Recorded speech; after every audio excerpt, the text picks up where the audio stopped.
If you turned off the Pirates game early, well, then you missed all the action as the Pirates got a late game surge of offense and got the win. Also, why the Pirates are moving on to the next stage of their rebuild, that's all on today's Locked On Pirates. You are Locked On Pirates, your daily Pittsburgh Pirates podcast. Part of the Locked On Podcast Network, your team every day.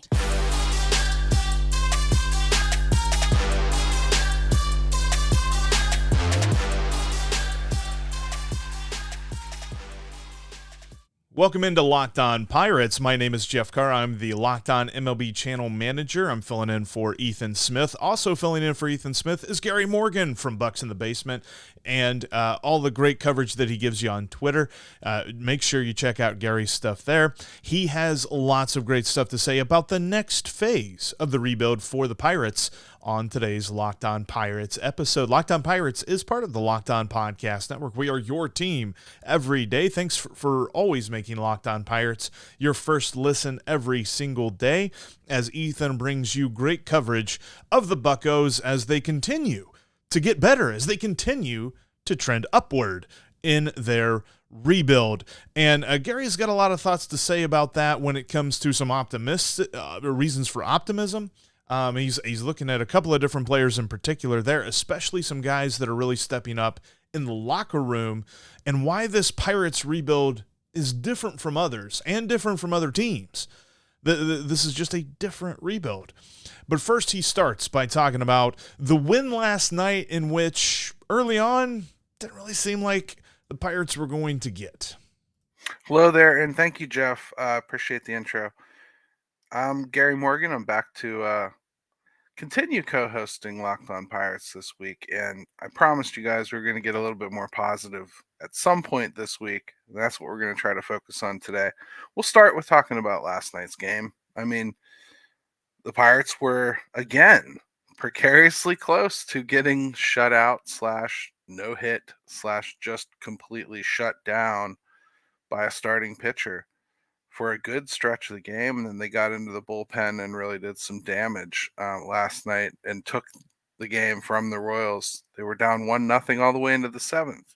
Reagan's was incredible last night. He really was. And I guess you could say it's the Pirates lineup, but look what the Pirates lineup did as soon as he was out. So sometimes it really is about a pitcher. It happens far too often to the Pirates. As I was just saying, it feels like just about every series there's a game like that where the opposing starting pitcher just shuts them down completely. And it takes getting that pitcher out of the game for them to really wake up. That said, Brian Hayes does not need woken up. He has just not stopped hitting. The guy is just, he's found it now. And, the report just came out yesterday from Jason Mackey that he had gone and visited John Nunnally down in AA the other day. So, I mean, that reinforces a lot of what we talked about here in the first couple episodes of the week, where we touched on the need to upgrade the hitting coach position. If you've got one of your long-term signed, I guess, quote unquote, star players taking it upon themselves to go visit a AA hitting instructor that they're comfortable with, you probably have some issues, right? That won't go unnoticed. As I said, I think yesterday, Andy Haynes will get fired. Just be patient. I think it's more about just not wanting to shake the apple cart right this second, and it really wouldn't do much good for the last month of the season. But Brian Hayes just continues to crush baseballs. Big time, super important, well-timed home run last night, and he just drilled it. He said post-game he had seen the pitch mix the night before from the opponent, and he just knew what to look for, and he sat on that slider and just crushed it. That's just not the Brian Hayes that we have seen the majority of the time from 2020 till now, when he was really just everything was hunting away. He was trying to go away with just about everything. That would have been a ground out to second base, not even 4 or 5 weeks ago. So to see him turn on it and drill it like that, crazy. And then the Pirates just laid it on. I mean, I don't know if you guys were watching it, but Leover Peguero hit an absolute missile. I mean, that had to be one of the most no doubt home runs I've ever seen. And he crushed that baseball. Um, I don't even know how to express that. That kind of power in the middle infield, even though Peguero is not perfect, but a 746 OPS, he's only got about 100 at bats, mind you. 248 average right now, which again, I know some of you average folks out there that don't believe in OPS. Eventually, the game's going to win you over, folks, because they're starting to use OPS a lot more often. So embrace it. It really does matter. We're talking about a guy that has potential to lock down second base next year with O'Neal Cruz involved. I think that could be a pretty power-packed middle infield. And then you got Hayes. If he's going to he's hit 13 home runs now, folks. If Brian Hayes is going to hit for power, I mean, because you're talking about a guy that is probably on pace for, you know, topping 20 home runs in a season if this is the pace he's going to hit them at. Yeah, you just can't even like argue that that's going to be a pretty good offensive infield, right? They still have to figure out first base. The outfield, I think, is still a little bit up in the air, at least as far as who does what. Jack Sawinski got a couple hits last night. One of them, a little dribbler type. One, he really went out and attacked one of those pitches out over the zone that I think I've been preaching for a while. He needs to start attacking. They claim to be trying to get him to do that. But again, I think once you've trained him to a certain point, it's really hard to break that with him. But he did, to his credit, go out and seek it, popped it all the way opposite field down the line and tucked it inside the foul pole. But because Jack Sawinski has Jack Sawinski luck, bounced off the top of the fence, came right back into play. And next thing you know, he's standing at third base with the triple where it looked every bit a home run. I felt for the kid, but in a way, I almost didn't want him to get a cheapie like that. I think when he gets it, and he is starting to find it a little bit, I think you're gonna see him hit one of those little stretches where he hits 5 or 6. The sad thing is that stretch isn't gonna make people really feel not much better about him, because the streakiness is something he's gonna have to get under control. But you can rest assured that kid is gonna be back next year. He's gonna be part of this. They're gonna give him every opportunity to see if that power can really matter up here. I got something to say that I think is going to be kind of controversial for some of you, but I'm going to talk about it a little bit more as we finish this episode out. This rebuild is done. I know that doesn't make sense to a lot of people because the team is not good, right? They're gonna have a better record than last year. They only need to win 2 more games, and they have 29 left to tie the record they had last year. And I'm positive they'll have that before this weekend's over. So I think you're going to see an improvement record-wise, and they've done that largely without O'Neal Cruz and really largely without a pitching staff for the second half of the season. So you can anticipate it's going to get better. But a rebuild, sending out assets and bringing back prospects, trying to refurbish your farm, that's over, folks. That's it. 2023 is it. Next year, you might have some rentals that they trade off or whatever, just like this year. Rich Hill was a rental, Choi was a rental.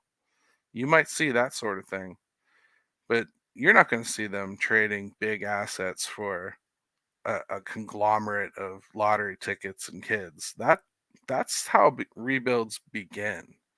Once you get to this point, you've achieved the purpose of your rebuild. You've brought in enough pieces to feel like you have a core. That's where they're at. Now it's about how you put on top of that. A rebuild is about building the foundation. The goal of the franchise should be to win a World Series, but the goal of a rebuild is to lay down the foundation that you can build a championship team on. That's where this team, this franchise, has always fallen on their face. So, what we really need to see is if it's different now. Has the base they laid been strong enough that they can actually build on it? Let's take a quick break. We come back. Let's pick up talking a little bit about reasons that you should think that things are headed in the right direction. Let's talk a little bit about why we should be optimistic. There are lots of reasons for optimism surrounding this Pirates team, starting with the leadership of the young players. Gary explains why, coming up next. Before we get to that, I want to tell you about today's sponsor, and that is LinkedIn. Are you struggling to close deals? Cold calling clients waste the time of both the buyer and the seller, especially when sellers are using outdated information. Your organization can overcome these challenges with technology that takes your customers' data and turns it into comprehensive, high-quality buyer data with real-time insights into the needs of your customers. These deeper insights empower sales reps and teams to become top performers, which leads to better outcomes, like more pipeline, higher win rates, and larger deals. This is called deep sales. And LinkedIn has built the first deep sales platform, the LinkedIn Sales Navigator. You can try it out today, the LinkedIn Sales Navigator, and get a 60-day free trial at linkedin.com/locked on. Start getting more sales wins. Start growing your pipeline and start doing well with LinkedIn. That's linkedin.com/locked on for a 60-day free trial. Let LinkedIn Sales Navigator help you sell like a superstar today. Just go to linkedin.com/locked on and get started. Remember that you can catch every pitch of the Pirates' hometown broadcast with SiriusXM. On the SXM app, just search the word Pirates. And thanks as always for making Locked On Pirates your first listen every day. If you are not subscribed on your favorite podcasting platform, make sure you do so. We've got Pirates content coming at you each and every day, all year long. Ethan will be back with us here coming up next week, and going to be continuing to detail why this Pirates rebuild is done, and they're moving into another phase of it. They're moving into the important phase, which is the building phase. And as Gary is about to tell you, there's plenty of reasons to be optimistic about where they are at. Thanks, Jeff. Reasons for optimism. Let's talk a little bit about that, because it's hard to look at a team that is going to struggle to get to even 70 wins this year and claim that you should be super optimistic that next year is going to be super great. Because I'm telling you, a lot of these players are coming back. Before I touch on like individuals, let's just talk about the group. Kids tend to kind of grow together, and they get better together. They push each other. And that's what you kind of get when you bring up a young core all together like that. You have some leaders that are baked in there. The Pirates have a lot of non-vocal leaders. Andrew McCutchen doesn't talk much. Brian Reynolds doesn't talk much. Brian Hayes isn't much of a rah-rah leader, speaker type. But they do have a lot of the youngsters that I think are that kind of brash leadership type guys, like Andy Rodriguez, Henry Davis, Leover Peguero to a degree. They're all pretty loud and animated, and I think that they'll get enough of that on-field rah-rah leadership type stuff from them while they follow the quality quiet leaders that they have locked up long term already. And that's point one of optimism. This is already a little bit different than what Neil Huntington did, just from the very fact that they locked up Brian Hayes and Brian Reynolds. those two being here for any kind of an extended period of time already makes it a little bit different. I know that in the past the Pirates had done that with Starling Marte and Gregory Polanco. Those were attempts to lock up people with potential to be stars really early. They got them at pretty much bargain prices, and eventually moved on from them when they still had plenty of prime left. Brian Reynolds is locked up into his prime. Brian Hayes is locked up into his prime. So that's a little bit different there. That you should get peak results from the two of them. You should get the best of what they have to offer at some point in there. I think they're kind of poised to do the same thing with Mitch Keller here. So as we see them extend and lock guys up, I think that's a positive sign that they're not seeing this as an immediate churn and burn situation, meaning they're not seeing this as let's try to be Tampa and trade guys off instead of try to sign them. Now, they're not going to sign everybody. Just like Baltimore just said the other day, they have no hope of signing all of those stars. And they're right, they don't. And the Pirates don't have any hope of signing all of theirs. They're not going to be able to keep everybody. What you hope is that, by the time you're ready to move on from somebody, you have somebody else ready to come in some cases. And in other cases, you're not going to be able to move on from people and replace them. Like, if O'Neal Cruz turns out the way we hope he does, you're not going to be able to replace O'Neal Cruz's production with just anybody. So there are guys that you want to lock up. Brian Reynolds is a consistent switch hitting performer. That's why it was important to lock him up. He's also happens to be the only consistent outfielder they've had on this organization since 2019. So you have to kind of put some kind of a stake in the ground and say, okay, we've got something to build our outfield around, because right now they don't have any other surefire answers. I mean, that's why Jack Sawinski is getting such a play here, man. They have to do something to kind of settle that situation. But again, that's not part of the rebuild. And part of the optimism is just the fact that they've decided there are some guys we want to make sure are here for this. That's good. Another thing for optimism for me is they're going to better that record from last year. And they've done it largely without O'Neal Cruz, which I think a lot of us, including the Pirates, felt was going to contribute mightily to this process this year. I hate to dumb it down to something as simple as like, hey, the Reds are up on the Pirates by like what? Let's see, they're up by 8 games in the win column here on the Pirates at this late stage of the game. They're only 2 games over 500, but they're better than the Pirates, obviously. Is it fair to say that they're like an Ellie De La Cruz / O'Neal Cruz away from being right there with them?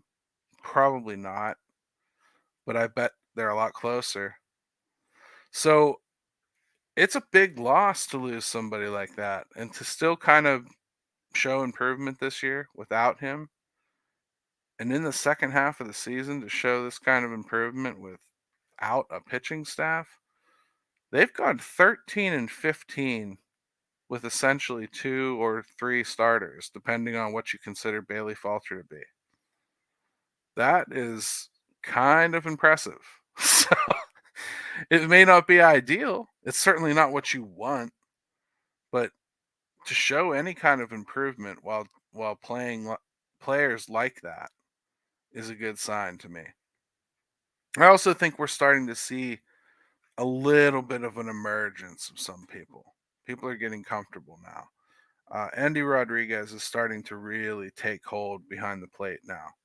I think early on, you saw some of those kid problems that he was having. Not blocking balls, maybe not calling the right pitches here and there. In fact, I think we're still kind of toying with that a little bit, as you see Johan Oviedo calling his own pitches and Mitch Keller kind of requesting having Jason DeLay back there. But Andy Rodriguez is starting to evolve, and Andy Rodriguez is starting to develop a rapport with that pitching staff now. And it really is starting to take root. Last night's game was a great example of that, because there was one instance where Luis Ortiz looked okay for his little bit in there, and he had an opener, Colin Selby, last night. But once he got in, Luis Ortiz looked a little bit better. There's one inning where he started to kind of fall apart, and Andy had a quick visit out to the mound, and 3 or 4 pitches later, they were out of the inning. He's done that a few times this year. He has a good feel for when to go visit his pitcher. He's starting to understand certain aspects of that position that I think give you a lot of hope that the catching position in and of itself, we're going to get a lot more production out of. And I think once Endy fully gets the catching position around his arms around it, I think you're going to see a lot more offensive production from him, because he's a guy that really, I think, needs to feel comfortable defensively before he can really start focusing on his game offensively. So I'm feeling pretty optimistic about a decent amount of positions around the diamond having at least a shot at finding somebody. We know the obvious holes. They have to go out and fill those holes. But again, that's not part of the rebuild. That's the result of the rebuild. The result of the rebuild is you did not find an answer for first base. You did not find a surefire answer for starting pitching. That's the result of the rebuild right now. So you have to come in next year and fill in those holes. Optimistically, though, I love like a lot of the depth they've built up. I think you have to trust that kids are going to just keep improving. I think we've seen that kids are going to keep improving. When you watch them, Liover Peguero, for instance, he's had his ups and downs, but you heard horror stories about his defense, didn't you? I'm not seeing that. You've heard horror stories about how he chased everything and didn't have enough power. And 6 home runs and 100 at bats for a second base, I'll take it. That kid went and put weight on over the offseason. That's a kid that knows what he needs to do. They asked him to do it, he went and did it. There's a lot of good signs here if you really want to see them. So let's take another quick break, come back, talk a little bit more about why the Pirates rebuild is different than the other team's rebuilds. This Pirates rebuild is not like the others, just like Gary said, or the other teams that are rebuilding for that matter. Gary explains why, coming up next. Before we get into that, wanted to remind you again, you can catch every pitch of the Pirates hometown broadcast with SiriusXM. On the SXM app, just search the word Pirates. And thanks as always for making Locked On Pirates your first listen every day. Coming up tomorrow, Gary will continue to look at some reasons for optimism and how the Pirates can continue to build as they move through this next phase of the rebuild. All right, we're going to get back into this and why Gary looks at, some different teams around the division and around the league and some different rebuilds that the Pirates have had and why this one's different. I promised I was going to talk a little bit about this to a couple people on Twitter, and it just needs to be talked about. I heard somebody say, well, the Cubs rebuild only took a year. And look at the Reds. The Reds rebuild only took 2 years. And let's go through that a little bit. Let's really talk about what we're talking about and why it's different. And it's all choice. I'm not telling you the Pirates are smart here.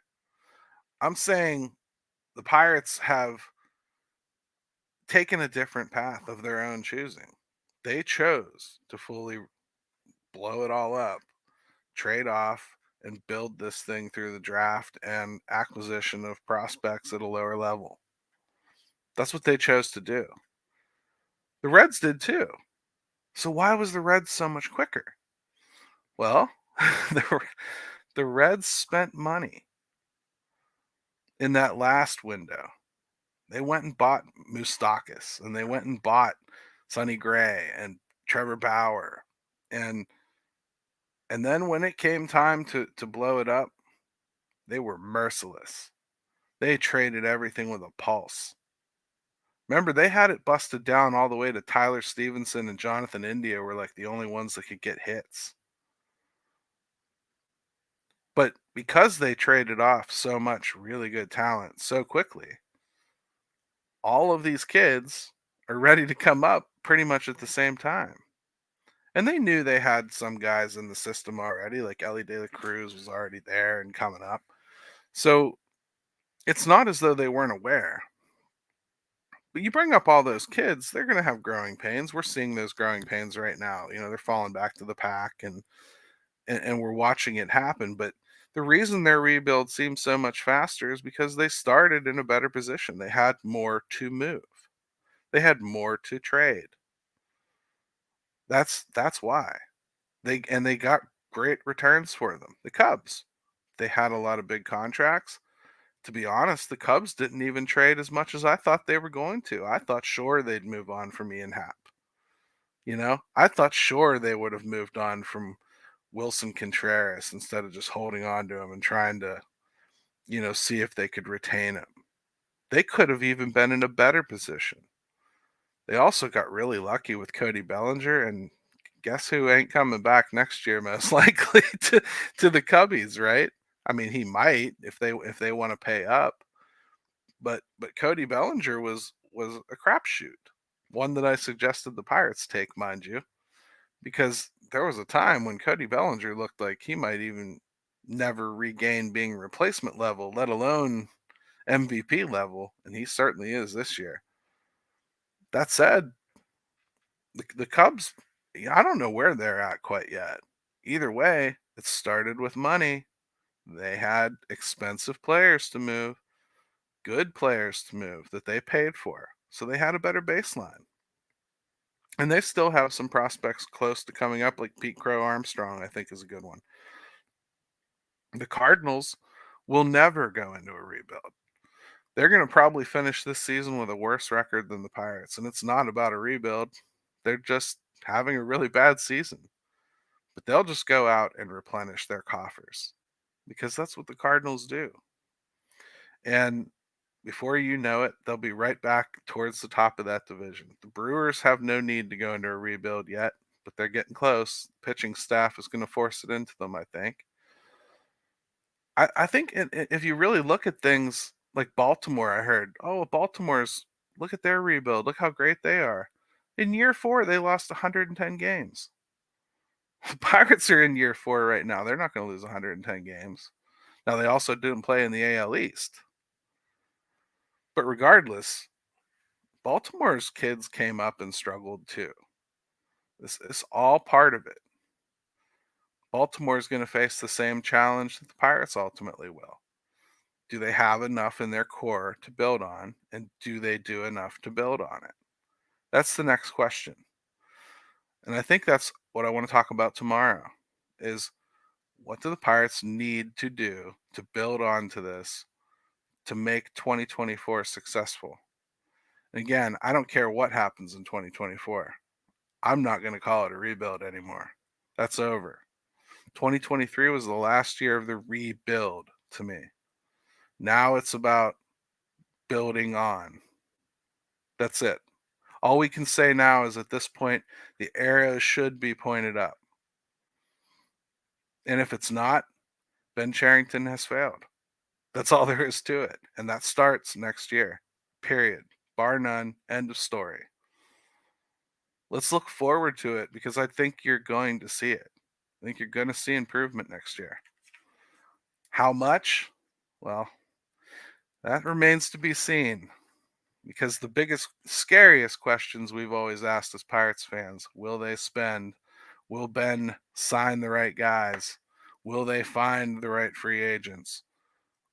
All of that stuff remains to be seen, and all of that stuff is not predictable. Getting to this point was. There was enough talent that you knew they were going to get to the point where the team could probably wind up approaching 500 without really going out and investing anything. I think next year that's where they'll be as a baseline. If you throw O'Neal Cruz back in, I think you'd probably approach 500 with increased starting pitching as well. But if you really want to do better than that, which you should in 2024, with what you've got committed already, then you have to go out and do some things. Tomorrow, let's talk about what some of those things should be. Thanks again for listening all week, and thanks again to Jeff. He's been a huge help doing this, and he's made it really easy for me. And shout out to Ethan because he checked in with me yesterday. Hope everything's going well, brother. That'll do it for today's episode of Locked On Pirates. Thanks again for making us your first listen. Make sure you check out tomorrow's episode and make sure you're subscribed on your favorite podcasting app and right here on YouTube. Ethan will be back next week. Gary will continue to take us through the week and look at how the Pirates can continue to build. So make sure you check us out on tomorrow's Locked On Pirates podcast because we are your team every day.